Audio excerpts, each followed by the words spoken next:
तो हो गया है जाने का टाइम, अभी सब विदाई वगैरह चल रही है, टीका वीका जो भी है सब चल रहा है।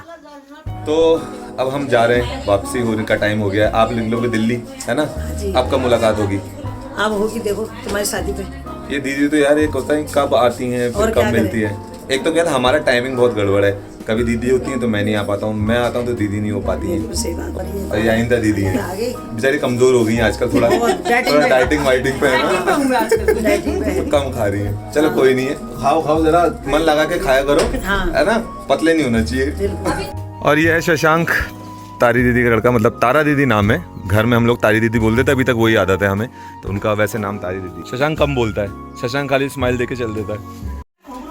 देखो जब टीके का टाइम होता है ना, लास्ट में ऐसे ही चलता है, ये इधर से दिया जाता है, उधर से वापस किया जाता है, इधर से, लेकिन फाइनल रिजल्ट होगा दूसरी पार्टी मैच जीत जाएगी और ये साड़ी वापस जाएगी उनके साथ। ताऊ जी और ताई जी अलग जा रहे हैं, ताऊ जी ताई जी जा रहे हैं कहीं और रिश्तेदारी में, और अब चचा जी को बढ़िया लग रहा है। अरे वाह,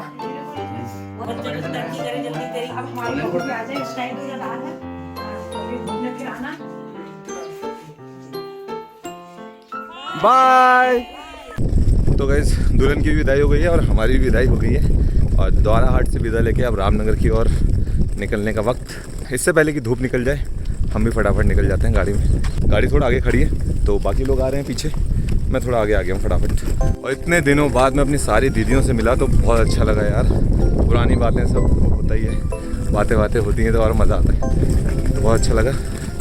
जाते समय दुख भी हुआ, लेकिन अब क्या कर सकते हैं, घर भी जाना है और भी चीज़ें, फिर मिलेंगे आगे जाके। तो गाइस फाइनली अब द्वारा हाट को छोड़कर अब रामनगर जाने का वक्त आ गया है, और आज हम लोग दूसरे रूट से जा रहे हैं क्योंकि जिस रूट से हम आए थे उसका रास्ता कुछ ज़्यादा अच्छा नहीं था। तो अब हमने सोचा है कि हम मानिला वाले रास्ते से होते हुए जाएंगे। मानिला में एक बहुत ही प्रसिद्ध मंदिर है माता का, मानिला देवी माता का मंदिर है, तो सोच रहे हैं कि जाते जाते वहाँ भी दर्शन करते हुए जाएं, और आपको भी वो मंदिर दिखाऊंगा। बहुत खूबसूरत मंदिर है और अच्छी जगह पे है, तो देखते हुए चलेंगे। इन दोनों को तो इतनी भयंकर नींद आ रही है, तो लग रहा है इनको लोरी सुनाई जा रही है। यार ये गाना मैं कितने दिनों के बाद सुन रहा हूँ, मतलब स्कूल टाइम पे सुनते थे, उसके बाद आज सुन रहा हूँ मैं। जिन जिन लोगों ने अपने टाइम पे ये सब गाने सुने हैं तो नीचे कमेंट करके ज़रूर बताना अगर आपने सुने हैं तो।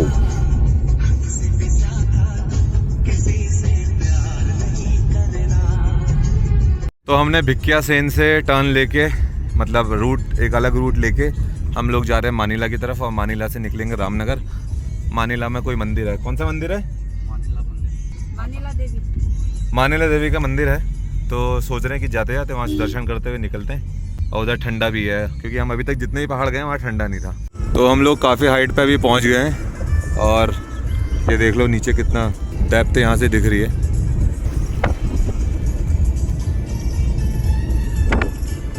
तो गाइस हम जिस मानिला देवी मंदिर में जा रहे हैं वो उत्तराखंड अल्मोड़ा के सल्ट एक क्षेत्र है, उसी ज़िले में है।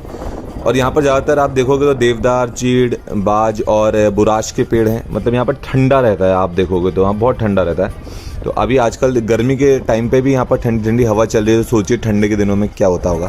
तो यहीं पर माता का मंदिर स्थित है, और ये जो जगह है मानिला, ये अगर आप देखोगे समुद्र तट से तकरीबन 1850 मीटर की ऊंचाई पर है।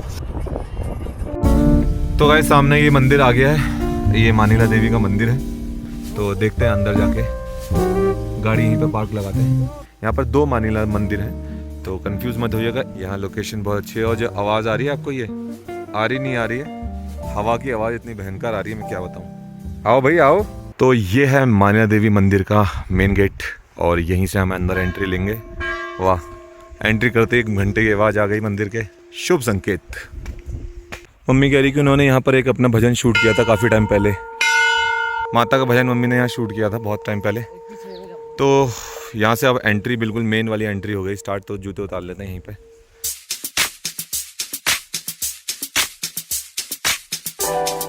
अब मुझे याद आ गया मम्मी ने यहाँ पर शूट किया था अपना एक।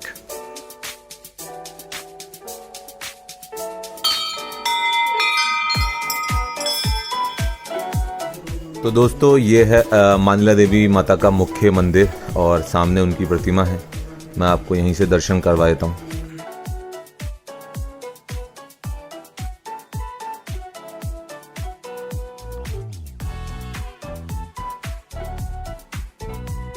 और अब हम पंडित जी के साथ जा रहे हैं नंदन सिंह मंडराल जी के पास, और वो एक्चुअली यहाँ मंदिर का कार्यभार संभालते हैं। तो वो हमें मंदिर के बारे में कुछ ज़्यादा जानकारी देंगे और कुछ अच्छी चीज़ें बताएंगे जो हैं। ये मंदिर का निर्माण तो 1488 में हुआ है जी। तब यहाँ पे कतुरी राजाओं का शासन था और कतुरी राजा ब्रह्मदेव ने इस मंदिर का निर्माण करवाया। उसके बाद धीरे धीरे करके फिर कतुरी राज का अंत हो गया और चंद राजा यहाँ आए, उन लोगों ने अपना शासन किया। उनका शासन भी 200 साल चला केवल। 200 साल के बाद फिर यहाँ पे गोरखा लोग आ गए और गोरखा लोगों के आने के बाद फिर 25 साल तक उनका शासन रहा जी। फिर यहाँ पे अंग्रेजों का आना, अंग्रेजों ने अपना राज किया। लेकिन ये मंदिर की स्थिति उस समय तक तो ठीक थी, लेकिन धीरे धीरे करके ऐसा हुआ कि लंबा समय भी हो गया, 1488 से लेकर के अभी लगा ये काफी टाइम हो गया चल रहा है। इस समय तक ये तमाम कई दैवी आपदाओं से मंदिर क्षतिग्रस्त हो गया था। अच्छा। बीच बीच में इसके निर्माण भी हुए, लेकिन वो निर्माण इतने प्रभावी नहीं हुए कि वो लंबे समय तक चल सके। तो फिर हमने 2009 से इस मंदिर का काम शुरू किया जी। 2013 में फिर हमारा एक ट्रस्ट बना और ट्रस्ट के माध्यम से फिर 2015-16 में भगवती का जो वर्तमान मंदिर है इसकी स्थापना की। का ऐतिहासिक मंदिर यही है, ये उस समय के राजा रजवाड़ों ने बनाया था। अच्छा। और उनकी कुलदेवी थी ये चंडिका, मुख्य रूप से चंडिका का मंदिर है। तो यहाँ पर 2 मंदिर हैं। ये मंदिर तो बात का मंदिर है जो ऊपर मल्ला महल्ला का है। अच्छा। ऐसा हुआ कि ऊपर गढ़वाल से और ऊपर चौकोट से लोगों का बहुत दूर हो जाता था यहाँ। अच्छा।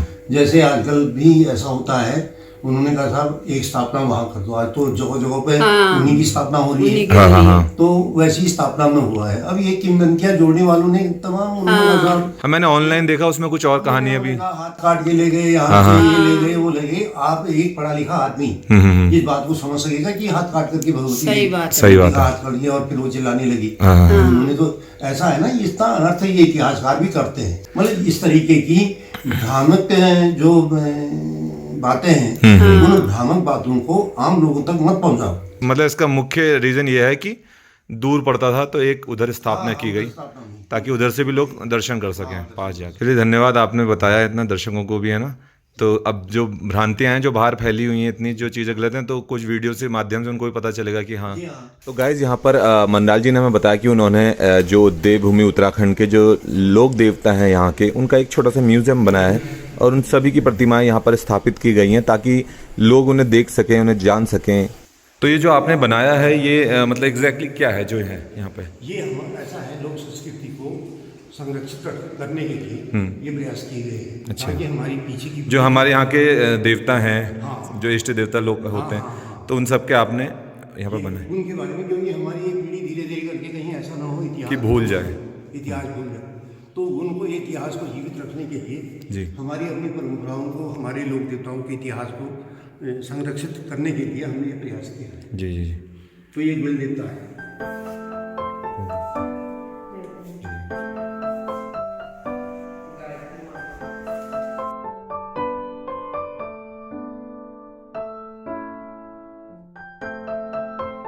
उड़ीसा से आई है। अच्छा, ये उड़ीसा से बने जाएगी। यहाँ से रेखा चित्र बनाए गए इनके। जी।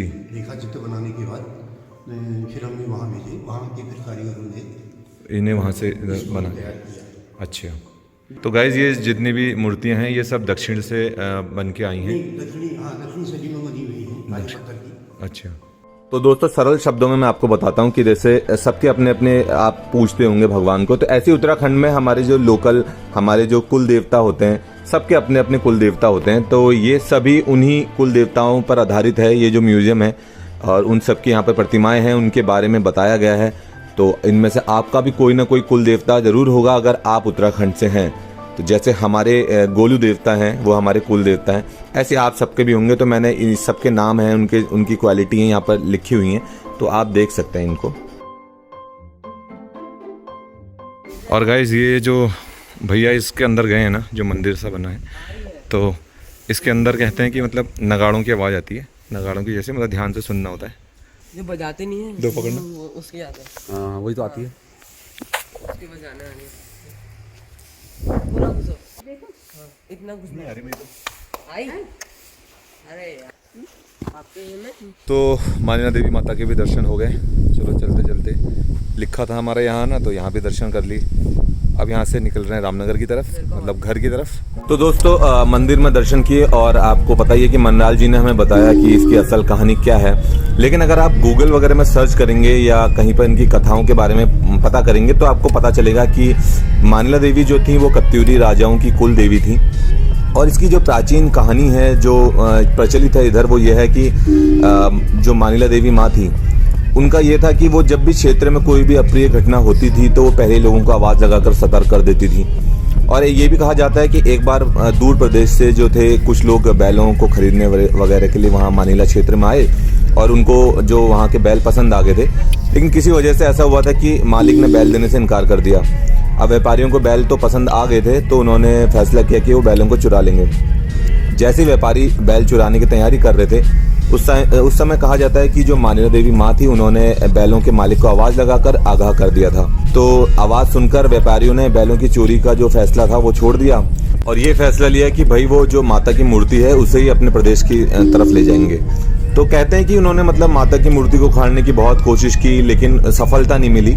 और जो खींचातानी थी उसमें मूर्ति का एक हाथ उखड़ गया, और फिर वो उस टूटे हुए हाथ को लेकर जैसे जैसे जो है थोड़ी दूर तक पहुंचे, फिर धीरे धीरे उस हाथ का भार इतना ज़्यादा हो गया कि उसको उन्होंने जो था उस हाथ को वहीं पर नीचे रख दिया।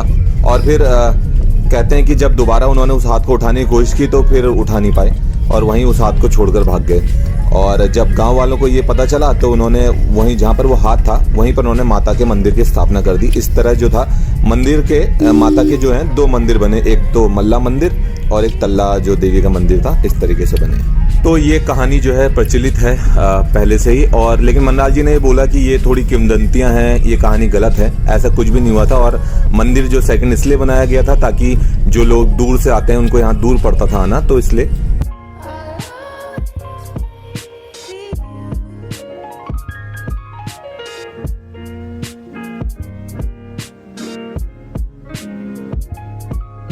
और गाइस हम चलते चलते जिम कॉर्बेट के क्षेत्र में आ चुके हैं रामनगर के पास। और देखो हमें हिरन दिखा है सामने, ये देखिए यहाँ पे हिरन है। और हिरन एक नहीं है बल्कि 2 हिरन है यहाँ पे, शायद और भी होंगे, पर फिलहाल अभी हमें 2 हिरन दिख रहे हैं, ये देखिए खड़े हुए हैं। यहाँ पे बहुत सारे जानवर आते जाते रहते हैं, हिरन, हाथी, शेर, चीता, मतलब आते जाते रहते हैं। फिलहाल हमको देखो ये हिरन दिखे हैं सामने, और ज़्यादा देर टिकेंगे नहीं, ये भाग जाएंगे अभी। और दोस्तों ये सामने जैसे आप रोड देख रहे हो ना, इसको बोलते हैं हेयर पिन मोड़, यानी कि जो हेयर की पिन होती है जिस तरीके से मुड़ी होती है, एकदम यू टर्न, एकदम भयंकर वाला टर्न होता है। और ऐसे टर्न्स पे हमेशा स्लो रहना चाहिए, हॉर्न वगैरह बजाते रहें, क्योंकि गाड़ियां भी आ सकती हैं आगे से, तो एक्सीडेंट होने के चांसेस बहुत रहते हैं। तो कभी भी याद रखें, हेयर पिन मोड़ बोलते हैं इनको, हेयर पिन टर्न बोलते हैं। हम लोगों ने यहाँ पर गाड़ी रोकी थोड़ा सा, क्योंकि मैं आपको एक चीज़ दिखाना चाह रहा हूँ। हम लोग आ रहे थे रास्ते में और यहाँ पर नदी के किनारे मैंने हिरणों का झुंड देखा बहुत सारा, तो मैंने कहा इसका व्लॉग बनाना चाहिए। अब इतनी दूर से कितना जूम आएगा मुझे नहीं पता, लेकिन फिर भी मैं आपको दिखाता हूँ सामने। कहाँ पे भाई? ये देखो, ये सब लाइन से हिरन घूम रहे हैं। अब लेकिन मेरे मोबाइल में उतने आ नहीं रहे हैं, झुंड है पूरा का पूरा। ये सामने दिख रहा है कि नहीं? बहुत दूर है तो उतना क्लियर नहीं आ रहे हैं, लेकिन है। चलो निकलते हैं। ये एरिया कॉर्बेट नेशनल पार्क का एरिया है, तो यहाँ पर जानवर आते रहते हैं। कई बार ऐसे रोडों में भी हाथी और शेर आते रहते हैं, तो ज़्यादा रुकना यहाँ पर ठीक नहीं है, निकला जाए। और ये आया एक और hairpin turn, hairpin मोड ये है। गाइस थोड़ा सा आगे चले थे कि हमको हाथी दिख गए, तो मैंने सोचा आपको हाथी भी दिखाया जाए। ये देखिए यहाँ पर हाथी घूम रहे हैं और हाथियों का पूरा झुंड है, तो ज़्यादा पास इनके नहीं जाना चाहिए। तो मैं बहुत दूर हूँ, मैंने आपको बहुत दूर से जूम करके दिखाया है। वो देखिए हाथी, इन लोगों का पूरा झुंड है यहाँ पर। तकरीबन 7-8 हाथी तो मुझे दिख रहे हैं जो इधर से उधर जा रहे हैं, और बच्चे भी हैं साथ में, छोटे बच्चे भी हैं। तो ये देखिए, ये सब जिम कॉर्बेट नेशनल पार्क का एरिया है, और ये अभी तो बाहर का एरिया है। जब आप अंदर जाएंगे तो आपको बहुत दिखेंगे इसमें जानवर। चलिए हाथी अब इधर को ही आ रहे हैं, तो मुझे लगता है थोड़ा आगे को निकलना चाहिए। यहाँ पर लोग खड़े हो गए सब, और खड़ा होना बनता भी है यार, क्योंकि इन सब को देखने के लिए ही तो बाहर से लोग आते हैं।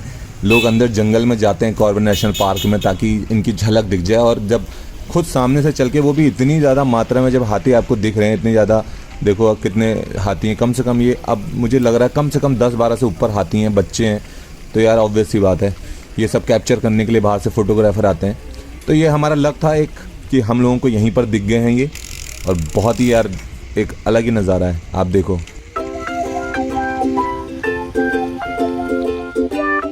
तो गाइस अब यहाँ से निकला जाए क्योंकि गाड़ियाँ खड़ी हैं, तो इस वजह से हाथी क्रॉस नहीं कर पा रहे थे क्योंकि उनको पानी पीने जाना था, इसलिए हम लोग यहाँ से निकलते हैं आगे ताकि वो लोग भी जाएं और अपना पानी वगैरह पिएं।